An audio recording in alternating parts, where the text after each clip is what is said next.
Good morning and welcome to the NBA Daily for June 11th, 2025. I'm Dave DuFour here with Zena Keita. Coming up, the NBA Finals is moving back to Indianapolis with the series tied 1-1 between the Thunder and the Pacers. And our guy Scott Agness from Fieldhouse Files is here to break down everything you need to know for Game 3.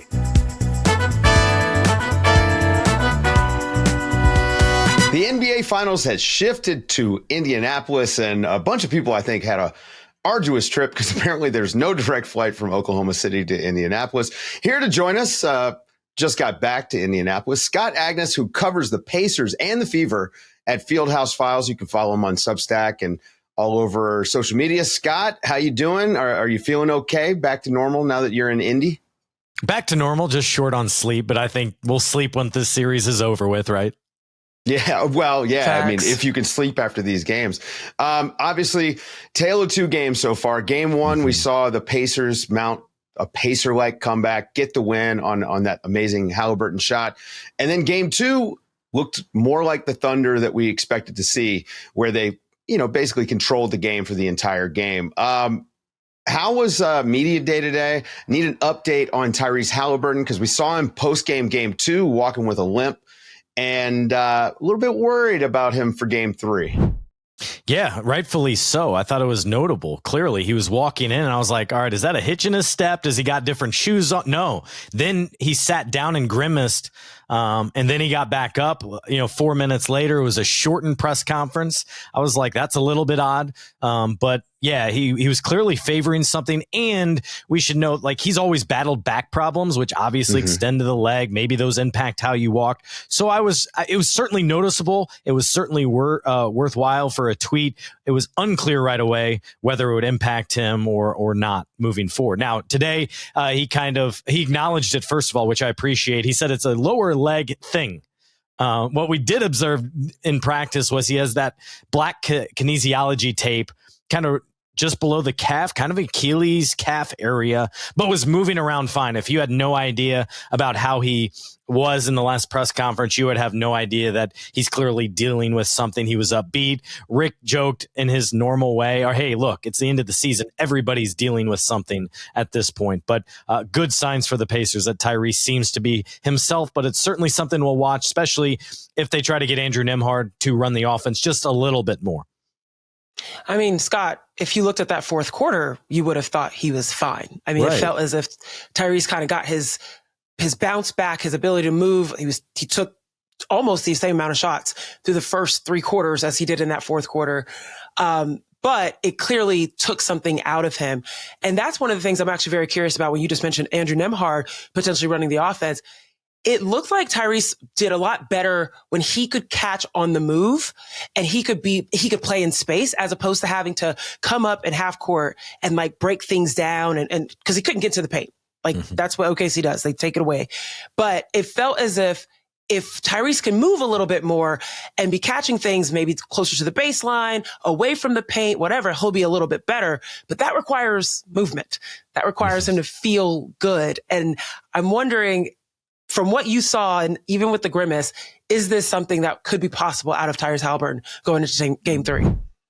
I don't think it'll limit him just based on what I saw and how he was moving out there. Given, I always preface it with, look, the teams, players, they're not going to show us anything. The most they're doing is moving from one corner to the opposite wing just to shoot threes in a shooting drill at the end of what was Pacers practice for that. But all season long, even going into this season, one thing Rick wanted to do was play the ball through Andrew a little bit more, but that was mostly trying to deal with his minutes a little bit better. And it's very similar, quite frankly, to what they're doing with Caitlin Clark on the Fever side, is they want her to be out there as much, but can we maximize your workload a little bit better? And so when they're picking up Tyrese full court and really being physical with him at half court, to your point, you knew coming into this series that they would take away the paint, but I was not prepared for maybe this level. The fact that they had no paint points in the first quarter, and so much of what this offense is predicated on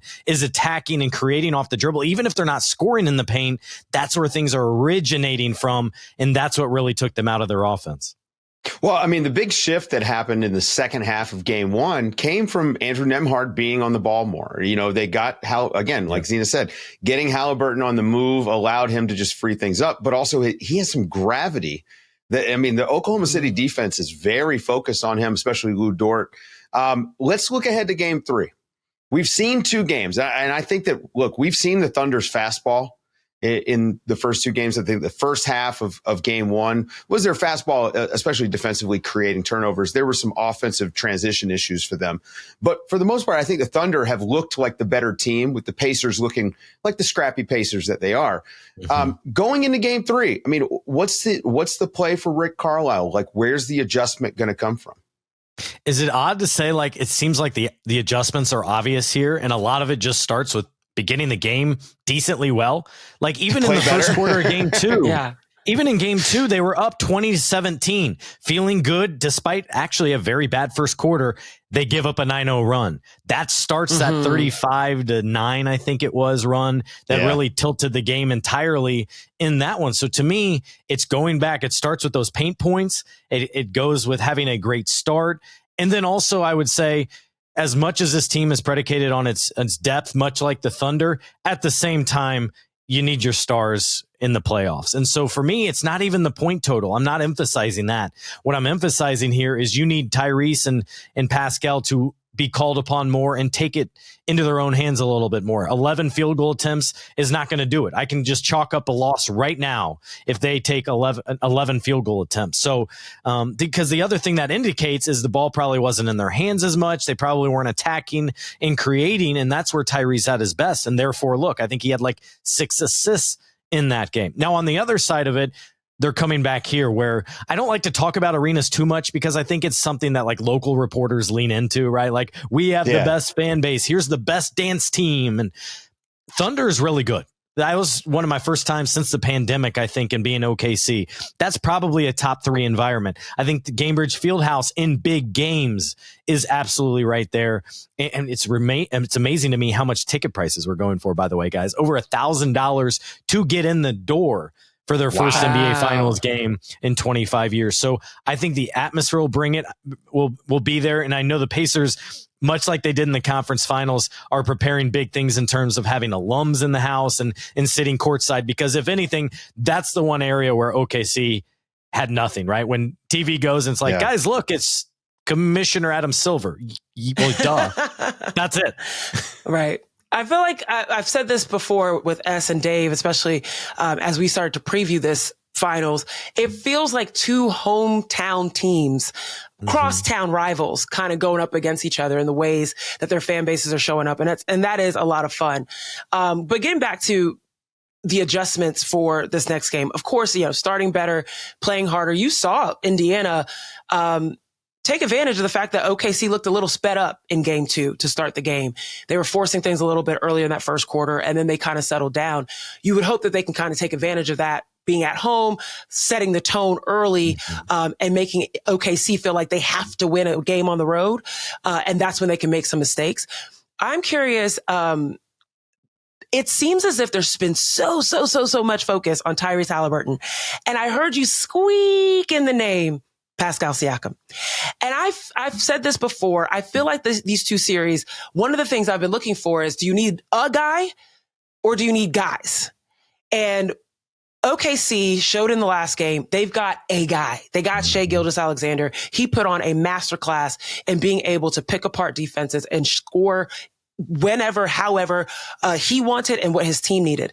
Whereas it was guys that were incapable of getting to their spots, getting the shots they wanted, et cetera. It wasn't just Tyrese. Pascal Siakam's on there. Benedict Mathurin off the bench didn't get what they wanted out of him. Neesmith, Obi Toppin, like there was a list of that. But that also gives me the idea that there's more potential for a big game in game three. That's 3 guys that didn't show up, right? Versus maybe if Shai doesn't show up, we'll see what happens with OKC. But I feel like there's a lot more upside here for Indiana if they show up. What are your thoughts on that? Yeah, you're totally right in terms of you roll out the ball and you have Shea down for 35 points. I think if you're the Pacers, you're trying to keep that from the big game potential, the 50 burger, right? Yeah, right. Pacers don't have a guy that's going to score 50. They just don't. And what they do have is, it's funny, we mentioned all this, yet they still had, I think, 7 players in double figures, but none above 17, 19 points. So they're all contributing, but not in a big way. And I guess one of the things, to your great point there, is the depth, is if you're going to be so reliant on the depth, they've got to produce, and they did not in game 2. I mean, it was Alex Caruso, Wiggins, who individually, before garbage time, they each outscored the Pacers bench before the points that don't matter. And so, yeah, you need Obi Toppin to knock down 3 3-pointers out of the corner. And Mathurin, he's a guy that's still waiting to find his footing in this series. I think it's very similar to last series. He was not good in games 1, 2, maybe even 3. But even in the pregame presser, I want to say going into game 4, Rick was like, look, we're going to need him in this series. And then he had back-to-back 20-point games. So if you can get Siakam, I think Siakam's their best overall player. Haliburton's the kind of the theatrics, and obviously one of the best clutch shooters, because he'll have awful games and then make like 3 key shots late and they'll still win the game. That's one of the big differences there. What you want out of him is that consistency. Guys, we're going to take a quick break and we'll be back with more with Scott Agness.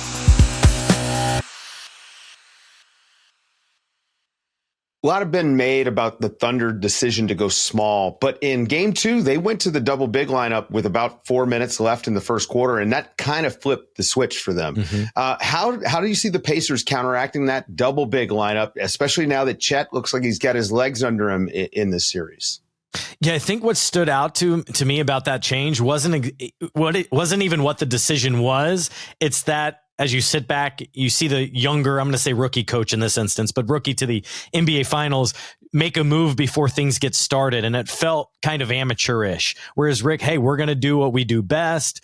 We know what we are. We're not going to adapt to them. It's kind of that old school mindset there. But the thing that the Pacers are so successful in is having that 5-out mentality. So if you can space them out and create that floor spacing, I would think this would be so advantageous to the Pacers, because either they have defenders sinking back and you're going to have open threes, or you can set up, I don't know, whether it's a double drag, something, a flare action maybe that could open these guys up, because there's no way they're going to send your double bigs to defend the 3-point line, which should open those gaps up, presumably, I think, and set them up for success with that offense. But I think, in talking about the paint points, the challenge becomes then, if you do get past that first line of defense, what's impressed me so much in watching more of the Thunder is the off-ball help then will slide over. And what I think it was like SGA or one of them that blocked a shot from behind against the glass. And it's like, all right, the Pacers did not face this much during the regular season at all. I think, and then was it Wallace that had that coming out from the paint block on Nesmith in the corner 3? It was just like, how did you get out there? Right. Yeah. Those guys are flying. They're flying. And that's one of the things that I'm looking at Indiana. You talk about the 5-out offense, and the point you made earlier, Scott, about the fact that, I don't know if you made it, now we've been talking for a while. I don't remember when we pressed record, but about the fact that their offense may originate in the 5-out and may touch the paint, but that's not necessarily where they're going to score. It's just that the paint opens up so much more. What are your thoughts on them being behind the defense? Because it feels as if they're trying to maybe, get Miles Turner in that mid-post area. And the second that happens, it's like piranhas, like they immediately swarm him, or Pascal Siakam or anyone. But running the baseline, being able to use the spacing way deep, I feel like Obi Toppin, found his way trying to get through the dunker spot, out to the corner, et cetera. But there wasn't enough consistent movement to occupy space lower behind the defense that could potentially open things up towards the top. That's another area where I think the Thunder have done so well. That's McConnell's sweet spot, is he just goes back and forth about that baseline, makes that weird hitch, like 8-foot shot. Toppin's another good one that will maneuver and kind of just stay ready for a lob threat. I totally agree. If you can get that going, that would be huge. I just feel like that's one thing the Thunder have purposely tried to take away, knowing that's especially where the bench finds its success. It's TJ attacking middle of the floor, or if he's not involved with the play, he's active there on that baseline trying to create in some other fashion. I will say, if they could get Mathurin involved in in this. He's their best player at attacking and just creating when nothing's going on, and at getting to the free throw line. Siakam's number 2 there. So I don't know if it's causing chaos or trying to get in foul trouble. We know how much this Thunder team fouls. That would be something that would certainly become advantageous for the Pacers if they could muster it up a little bit. But they just haven't been able to. Free possessions, free throws, and being able to get your defense set against the Thunder and force them to play half court basketball. I mean, the Thunder shot the ball really, really well in game 2, and they have not shot it well for most of the playoffs. Pacers shot it pretty poorly, and you think maybe this stuff swings back. It's hard to win 2 in a row on the road. What are your expectations for game 3 and game 4? Like, do you think we're going to go game 5 back in OKC? You think we're going to be 2-2, or you think the Pacers might have a little Fieldhouse magic?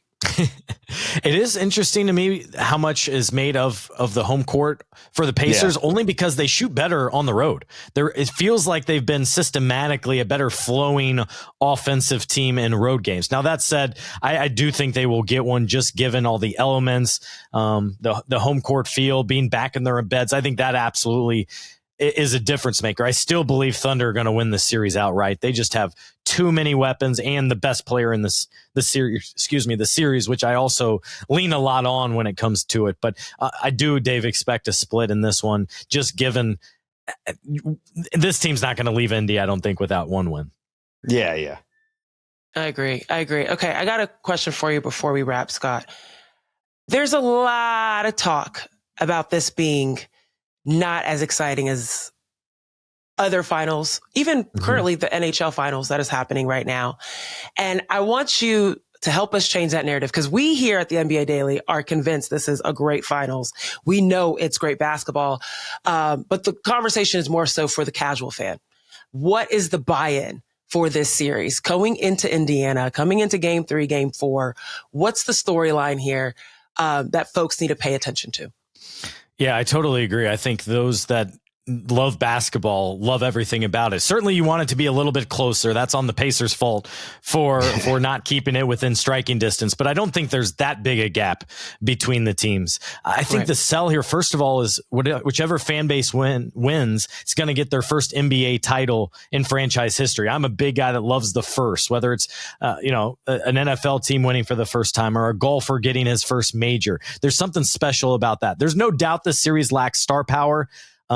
Going back to media day, one of the big challenges in it is I don't think SGA wants to be a big voice. He was sitting, I kid you not, at the podium. He couldn't have been more disinterested. He was focused either on the game or he was acting kind of like a kid that's ready for the school bell to run, just sitting there. Like, I'm exhausted of this. And I didn't quite understand that, just because you want to entice fans. So to me, it's one basketball craved city that has devoted so much to its team, has a loyal fan base, is going to get that championship. It's the anti-superstar movement, right? It's two teams that probably have the top depth among any other teams out there. They do it by committee. It's teams that have both drafted well and, better than that, have traded well. They know they're not in a market that's going to land the big fish, and so they've made the best of their situation. You have one coach coming from the G League, another maybe a redemption story with Rick Carlisle. He won one title, but then it had been 10 years since his last playoff victory. So he maybe had a little bit more to prove on his way to surely having a Hall of Fame career. So I can go on, but I think anyone that loves true basketball and a team committee, this is for you. I don't care how the game is presented. Just watch the basketball and you're going to be entertained. Also, there's still compelling storylines, as you just laid out, Scott. There's so much stuff happening. I mean, these are human beings, right? Like, we can find stuff to care about. Also, get in on the ground floor on two really fun teams. I mean, the Thunder a decade ago, they had this worldwide audience where they picked up a lot of fans. I think they're going to do that here with this championship run that they're on. They two really good brands of basketball being played, and it's fun to see it play out in the finals. Scott Agness, guys, you can, go ahead. I was just going to say one other thing, and maybe we see during Team USA how much fans and casuals can rally behind the basketball and the team and the storylines. Maybe that's why they're not as much. I think back, Tyrese is the only USA Olympian. Now, if you're Canada, this is phenomenal storyline. You have four of them, including all the up and comers right here, starting with Shea, Nembhard, and such. maybe that has a factor in it, but it's certainly lacking the star power, but has so many other stories. How about Jenny Busick on the bench coaching and what she's been able to do? Like, I can go on and on here. Exactly. And he does go on and on, by the way, at Fieldhouse Files. Follow him on Substack. Was on there today, catching up, getting ready for, what's going to be a pivotal game 3, 1-1 series. So Scott Agness, thank you very much for joining us today. For Zena Keita, I'm Dave DuFour, and this has been the NBA Daily. Thanks for waking up with us.